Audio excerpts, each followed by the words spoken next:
దేవుని పరిశుద్ధ నామమునకు మహిమ కలుగునుగాక. ప్రియులారా, ప్రభునామన మీ అందరికీ వందనాలు.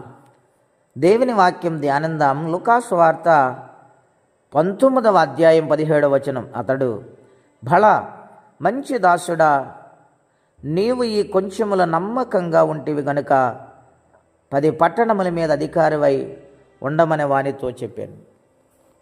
ప్రియమైన దేవుని బిడ్డలారా, పరిశుద్ధాత్మ దేవుడు మనతో ఉదయకాల సమయంలో మాట్లాడుచున్నారు. ఇక్కడ ఒక రాజు ప్రయాణమై వెళతాడు.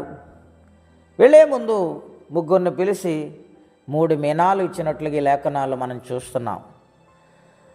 మొదటి వ్యక్తి ఆయన రాజ్యమునకు వెళ్ళిపోయిన తర్వాత సంపాదించుకుంటకు, ఈ మొదటి వ్యక్తి ఇచ్చిన మీనా వల్ల కష్టపడి 10 మీనాలు సంపాదించాడు. రెండో వ్యక్తి మీనా వల్ల 5 మీనాలు సంపాదించి, మూడో వ్యక్తి ఏమీ సంపాదించకుండా ఆ యొక్క మీనాను రుమాలకు కట్టి ఉంచాడు.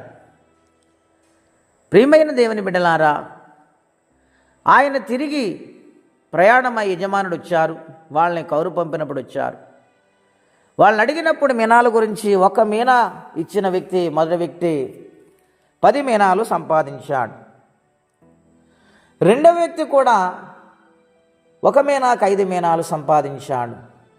వారు ప్రయాసపడ్డారండి. భళ మంచి దాసుడని యజమాని నోట అనిపించుకున్నారు. వారు పడిన ప్రయాస గుర్తింపుకొచ్చింది గనుక వారి ప్రయాస వ్యర్థము కాకుండా యజమానుడు అంటున్నాడు, 1 మీనాకు 10 మీనాలు సంపాదించావు గనుక నీవు 10 పట్టణముల మీద అధికారివై ఉండు.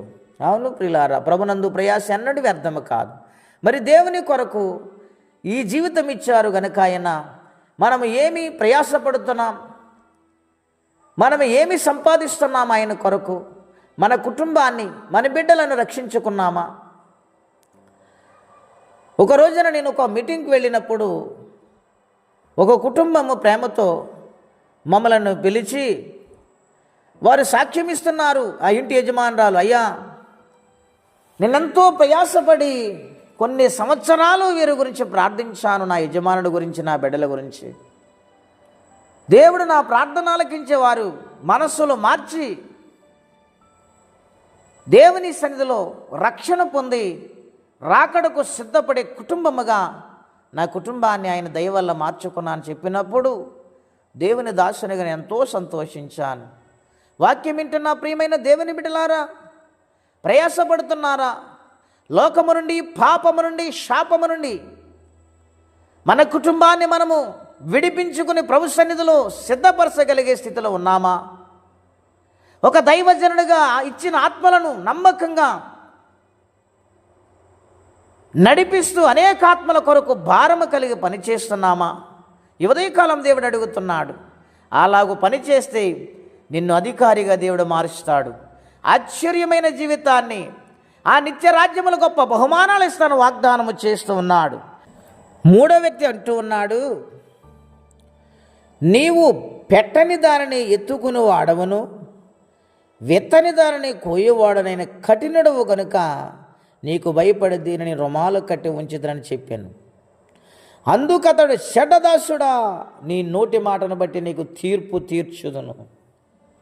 ప్రియులారా, ప్రభు కొరకు ప్రయాసపడకుండా సోమరితనము కలిగి, నిర్లక్ష్యము కలిగి, లెక్కలేనితనముగా ఉండి పైగా యజమానుడికి ఎదురు తిరిగిన ఈ మూడో వ్యక్తి ఎంత స్వామి ఒక్కసారి ఆలోచన చేయండి. అటువంటి వ్యక్తిని ఆయన శిక్షించాడు తన నోటి మాటను బట్టి. ఆ విధమైన జీవితం ఎన్నడూ కలిగి ఉండకూడదని, 10 మీనాలు కలిగిన వ్యక్తి కలిగి మనము ప్రయాసపడేవారిగా ఉండాలని, ప్రభు సన్నిధిలో భళా మంచి దాసుడు అనిపించుకోవాలని ప్రతి ఒక్కరూ కూడా ఉండాలని మనము చేస్తూ మన కుటుంబాన్ని మనం సిద్ధపరుచుకొని దేవుని రాజ్యములో మనము నమ్మకంగా ఉండాలని విశ్వాసముతో సాగిపోవాలని కోరుకుంటే మాటలు ముగిస్తూ ఉన్నాను. ప్రార్థన అండి. అత్యంత కృప కలిగిన దేవా, మహోన్నతమైన మీ నామం కొరకే వందనాలు. ఈ ఉదయకాల సమయంలో నేను ఎంత ప్రయాసపడితే ఆశీర్వాదం ఇస్తానని వాగ్దానం చేశావు.